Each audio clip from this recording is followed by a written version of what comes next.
Je voulais proposer la modélisation de ces trois objets, donc un bouchon de stylo, un plat à cake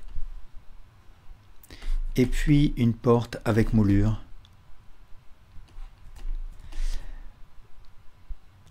Alors pour ce qui est de mon bouchon, je mettrai en lien la photo, mais il n'y en a pas spécialement besoin. Et ensuite, ici, dans le panneau Object Data, j'active l'option Opacity et je la baisse à quelque chose comme 0,3 par exemple. Et ensuite, je crée un mesh plane. Et en mode Edit, je fais une rotation sur X de 90 degrés. Je fais Alt Z pour voir en transparence. Et je déplace mon image de manière à ce qu'elle s'aligne avec mon plan. Et ensuite, je sélectionne l'edge du haut, je l'aligne avec le sommet de mon bouchon. Avec un CTRL R, je crée cet edge vertical. Je supprime les deux vertices à gauche et j'attribue à mon objet un modificateur mirror, puisque là j'ai une image complètement symétrique. Je vais décaler ces vertices par là. Ensuite, avec un CTRL R, je vais créer cet edge horizontal. Je vais l'aligner sur cette forme-là. Et ensuite, avec un CTRL R encore, je vais créer ce deuxième edge vertical, cette fois que j'aligne avec le point ici, toujours pour préparer cette forme-là. Ensuite, avec un CTRL R, je vais créer cette horizontale. Encore CTRL R pour créer 3 edge loops. Donc je rappelle qu'avec la molette, on peut créer plus ou moins d'edge, ou bien le plus ou moins du pavé numérique. Et je déplace les vertices de manière à les aligner sur la forme. Et ensuite, je fais un CTRL R pour créer cet edge vertical, et puis ici un autre, de manière à créer une topologie suffisante, puisque après, mon objet va être courbé. Le miroir, je n'oublie pas d'activer l'option clipping de manière à ce que les vertices le long du miroir fusionnent les uns avec les autres. Et ensuite, j'attribue à mon objet un modificateur Array de manière à créer ma répétition. Et je vais faire 4 répétitions. Je vais activer l'option Merge de manière à ce que les vertices voisins fusionnent. Et ensuite, pour faire une révolution à mon objet, je lui attribue un modificateur Simple Deform en mode Bend à 360 degrés sur Z. Il faut que j'attribue à mon objet un modificateur Weld pour que les vertices de la première et de la dernière instance fusionnent. Et maintenant, ce qu'il faut que je fasse, c'est que je bombe mon objet de manière à ce que il corresponde au profil de mon bouchon. Donc je pourrais le faire directement, mais je vais utiliser une lattice, donc Shift A, lattice. Donc la lattice, c'est cette cage là, je vais l'adapter à la forme de mon objet, donc de manière à ce qu'elle dépasse légèrement de l'objet, comme ça. Donc je fais un scale en hauteur, et alors je vais reculer mon image de référence. Et ensuite, je sélectionne ma lattice, je vais dans l'onglet Object Data, et je vais lui attribuer un petit peu plus de résolution. Donc je vais créer 3 edges horizontaux en tapant 5 dans résolution sur W. Maintenant, je sélectionne mon objet, je vais dans le panneau des modificateurs, je lui attribue un modificateur lattice, je désigne la lattice que je viens de créer comme objet de ce modificateur, et ensuite je sélectionne ma lattice, je rentre en mode Edit, je sélectionne les vertices d'en haut et je fais un scale de manière à déformer mon objet. Et je fais pareil pour les edges horizontaux suivants.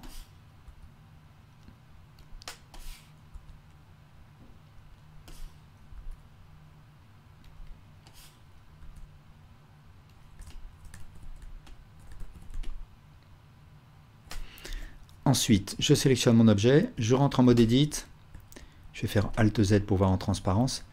Et il faut que je vois l'effet de la lattice sur mon mesh. Donc ici, je vais activer les deux premières options, là, l'option On Cage et la suivante. Et de cette manière-là, je peux voir mon mesh tel que déformé par la lattice. Alors, ce que je peux voir, c'est que là, j'ai une déformation qui ne suit plus tout à fait le dessin. Donc, il faut que je déplace certains vertices de manière à ce que le dessin reste fidèle. Donc je déplace ces vertices.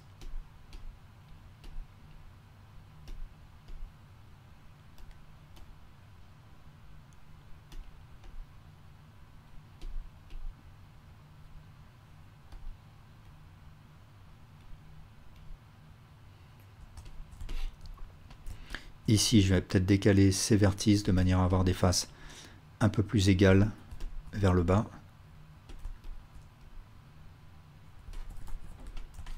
Et puis, je vais sélectionner toutes ces faces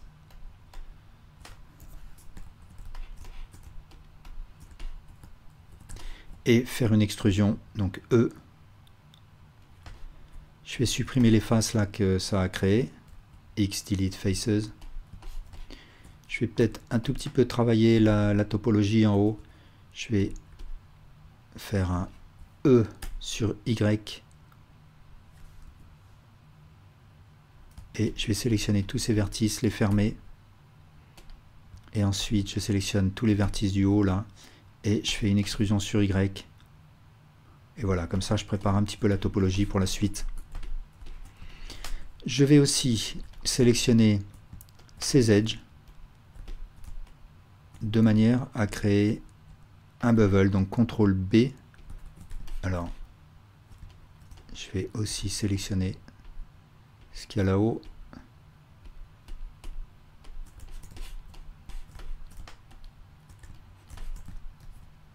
Avec deux segments.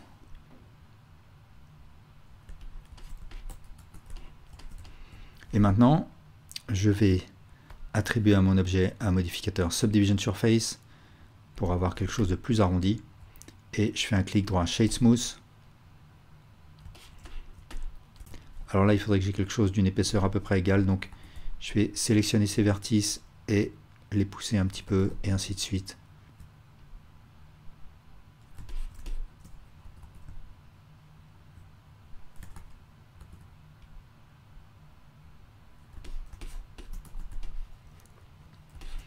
Il faudrait peut-être que je baisse ici.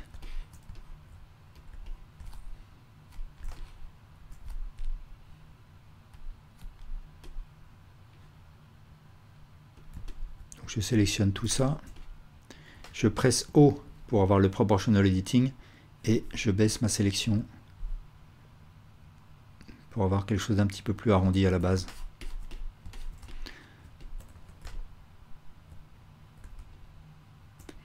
Alors une fois que je suis content, je duplique ma cage et mon objet, Shift D, et cette version-là, je vais appliquer les modificateurs, sauf le Subdivision Surface.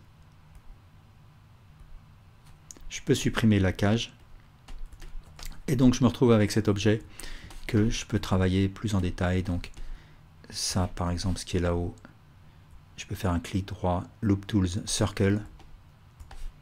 Et je vais pas rentrer dans ces détails là, donc je vais faire quelque chose de très simple. Je vais faire une extrusion sur Z et là un bevel, CTRL B et ainsi de suite.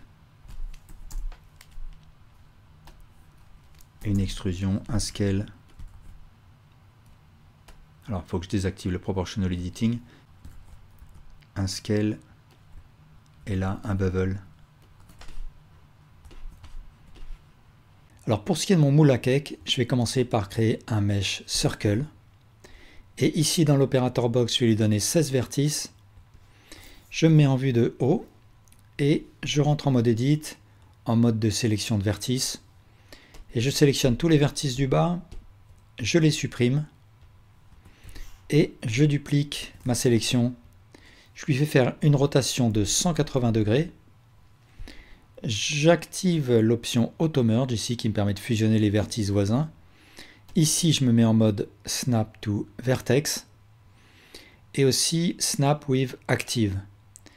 Et du coup, ça va faire coller le vertice actif. Alors, je presse Shift, clic gauche pour rendre celui-là actif. Et ensuite, G pour bouger ma sélection. Et CTRL pour faire le snap. Et là, du coup, les deux vertices voisins collent l'un à l'autre et fusionnent grâce à l'auto-merge. Ensuite, en mode objet, je fais un clic droit, Set Origin to Geometry. Je fais un Alt G pour mettre mon objet au centre. Et là, j'ai un segment de mon objet. Pour le répéter, je vais aller dans l'onglet, le panneau des modificateurs, et je lui attribue un modificateur Array. Je vais choisir une quantité de 18. Et maintenant, il faut que je fasse faire à mon objet, il faut que je lui fasse prendre une forme de cœur. Alors pour faire ça, je vais créer une curve de type Circle. Je rentre en mode Edit, je fais un Scale. Je sélectionne le vertex en haut, je fais un Scale et je le déplace. Je sélectionne celui-là et je le déplace et je fais un Scale. Et pour ce qui est de ces deux vertices, je vais faire un Scale. Je vais basculer ici en mode Transform Pivot Point Individual Origins. De manière à ce que quand je fais mon Scale, les deux vertices ne s'éloignent pas l'un de l'autre. Comme ça gonfle cette forme-là. Et je vais sélectionner les deux poignées là. Alors je m'assure que ici dans le Viewport Overlays, je suis en mode Handles All. Et de cette manière-là, je peux sélectionner deux poignées en même temps. Et du coup, je peux déplacer comme ça ou faire un scale.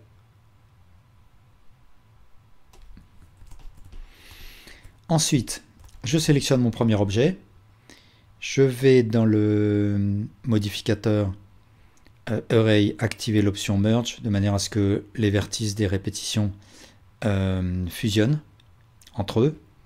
Et je vais attribuer à mon objet un modificateur Curve et désigner la courbe que je viens de créer. Et de cette manière-là, mon objet suit le long de la courbe. Alors là, ce que je vois, c'est qu'elle fait un tour et demi. Donc je vais réduire mon objet. Mais là, j'arrive pas à voir à la fois le... pour pouvoir voir l'effet du modificateur Curve, il faut que j'active les deux premières options du modificateur. Et du coup, si je passe en mode Edit, je continue à voir l'effet du modificateur sur le mesh. Et là, je fais un Scale et je presse Shift pour être plus précis. Et je fais en sorte que le premier et le dernier vertice coïncident. Ensuite, ce que je pourrais faire, c'est attribuer à mon objet un modificateur Weld, si je veux que justement les vertices qui sont proches l'un de l'autre là fusionnent. Et en mode Edit, je vais faire une extrusion sur Z. En mode objet, je vais faire un clic droit Shade Smooth de manière à lisser l'ombré. Et là, je vois que j'ai un problème d'ombré. Et ça, si je me mets en mode Viewport Overlays Face Orientation pour voir l'orientation des faces. Donc en effet, ce que je peux voir là, c'est que j'ai des normales qui sont inversées. Et ça, c'est parce que en fait, au moment où j'ai dupliqué ma série de vertices et que j'en ai fait faire une rotation à 180 degrés, ben, j'ai des normales qui sont inversées. Alors du coup, pour régler ça, je sélectionne tout, je presse Shift N pour recalculer les normales. Et ce que je veux par contre, c'est que les normales soient orientées vers l'extérieur. Alors je presse Alt N pour avoir le panneau des normales. Et je fais un flip. Et voilà. Donc là, du coup, maintenant, je peux désactiver l'affichage des orientations des faces. Et maintenant, je vais sélectionner mon objet et la courbe. Et je vais les dupliquer avec un Shift D. Et je vais les mettre dans une collection de manière à toujours garder une version avec les modificateurs non appliqués. Et cette version-là, je vais appliquer le modificateur Array. Je vais appliquer le modificateur Curve et aussi le Weld. Et je peux supprimer la courbe. Et maintenant, si je rentre en mode Edit, en principe, les vertices voisins ont fusionné. Donc si je presse M, je peux faire un Merge by Distance, mais normalement, ça devrait être bon. Et je vais maintenant sélectionner la base et presser F pour remplir. Alors ensuite, je vais tout sélectionner et faire un Alt-E, Extrude Faces Along Normals, de manière à donner de l'épaisseur à mon objet. Et je ne vais pas mettre une épaisseur trop importante pour que les vertices, les faces ne se croisent pas. Ici, dans l'opérateur box, je peux faire des réglages. Il faut que je pense à activer Offset Even de manière à ce que l'épaisseur soit régulière. Et ici, je vois des faces qui se rentrent dedans. Donc, je vais passer en mode de sélection d'edge et je vais supprimer avec un CTRL X. Je vais dissoudre certains edge loops. Je vais mettre en vue de dessus et puis déplacer celui-là.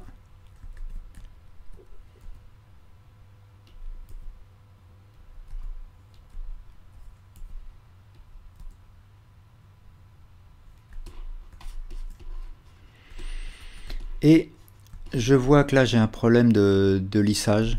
Et pour régler ça, je vais dans Object Data et sous Normal, j'active Auto Smooth de manière à ce que le lissage ne se fasse qu'entre les faces qui ont un angle de moins de 30 degrés. Mais là, je peux voir que là, ça reste plat. Donc, je peux augmenter cette valeur. Et par contre, en restant sous moins 90 degrés, en restant à moins de 90 degrés, et bien du coup, j'évite les lissages entre les faces qui sont perpendiculaires. Sinon, là, il essaie de me faire un lissage entre les faces perpendiculaires, ce qui donne ce mauvais lissage.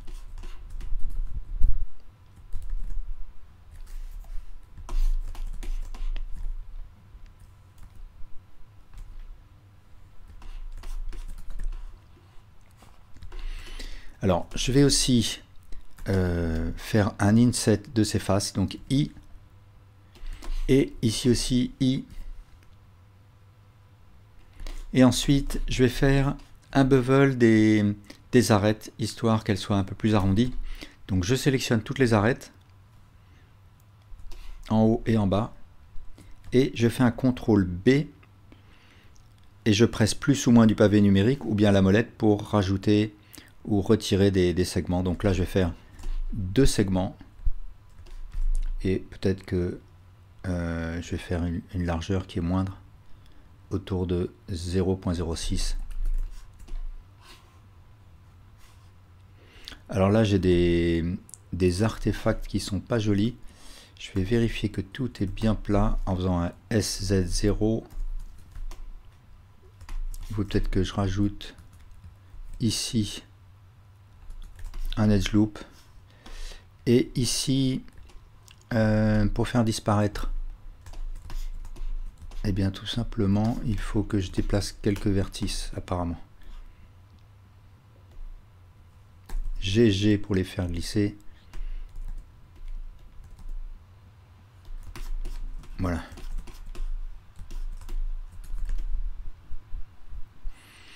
Et si je veux que mon objet soit un petit peu plus rond, je lui attribue un modificateur Subdivision Surface.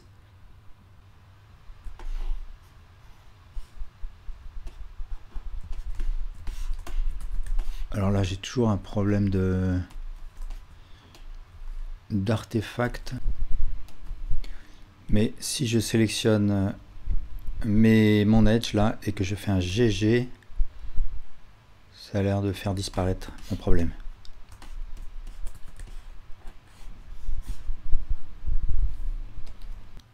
Alors pour ce qui est de ma porte avec moulure, je mettrai en description un lien vers l'image, même si on n'a pas spécialement besoin. Et ici, après l'avoir importé, je la sélectionne et ici dans Object Data, j'active l'option Opacity et je vais la baisser par exemple à 0.3. Et je vais créer un objet Mesh Plane. Je rentre en mode Edit et je fais une rotation sur X de 90 degrés. Et ensuite, je vais faire Alt Z pour voir en transparence. Je vais faire un Scale pour adapter la taille de mon plan à mon image. Et puis après un scale sur Z.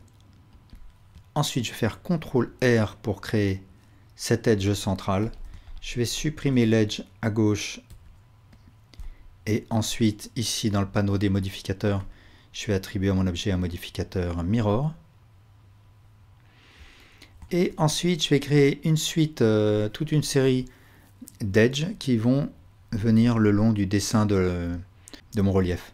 Donc CTRL-R pour créer cette verticale, CTRL-R pour créer un deuxième, et CTRL-R pour créer des horizontales.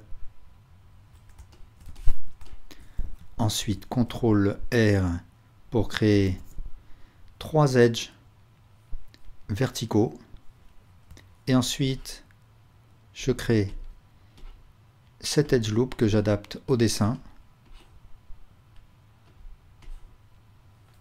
Et ensuite, celui-là, et de la même manière, je déplace les vertices pour les adapter au dessin.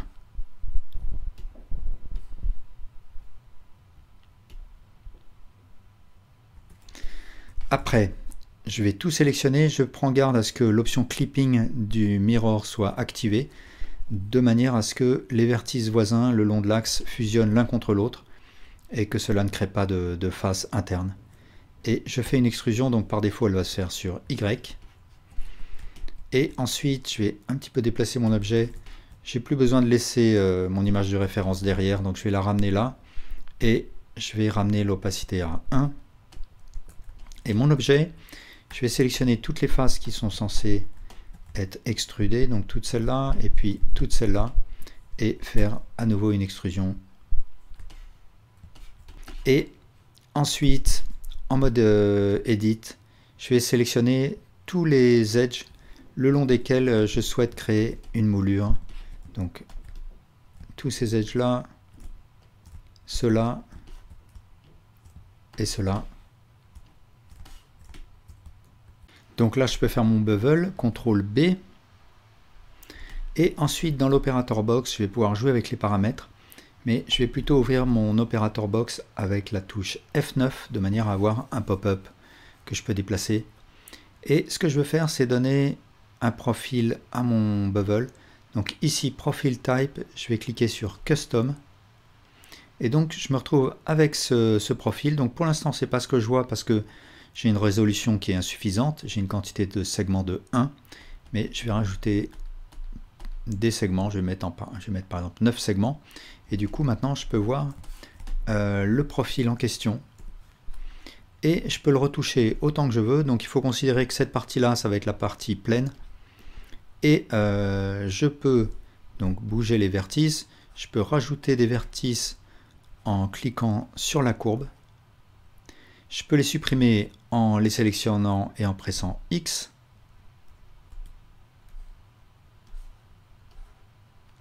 Je peux, si je veux, faire apparaître les poignées ici en cliquant là. Et donc, je peux arrondir si je veux, etc. Je peux bien sûr augmenter la largeur de mon bevel.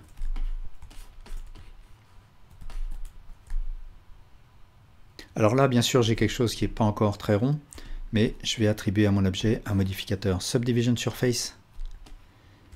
Donc là, bien sûr, ça arrondit complètement mon objet. Je vais devoir lui attribuer des edges de support, donc comme ça.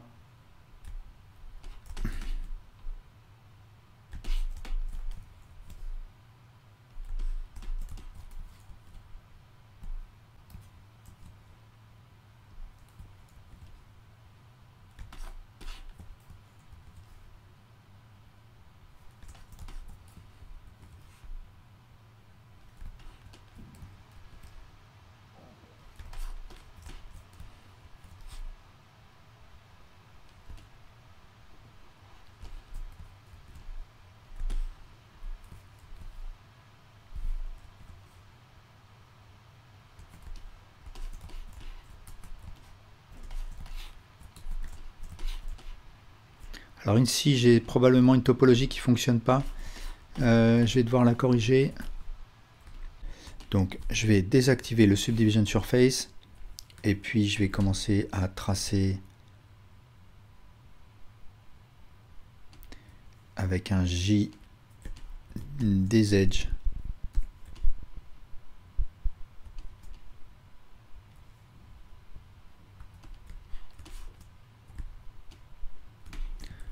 Je vais supprimer cela, CTRL X.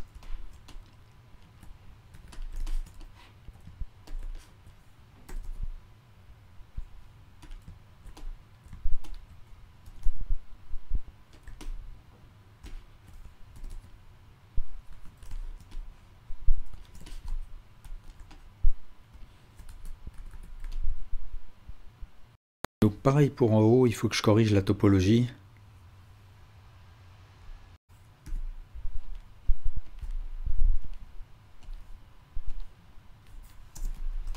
Je tire un trait entre ce vertex et celui-là, J.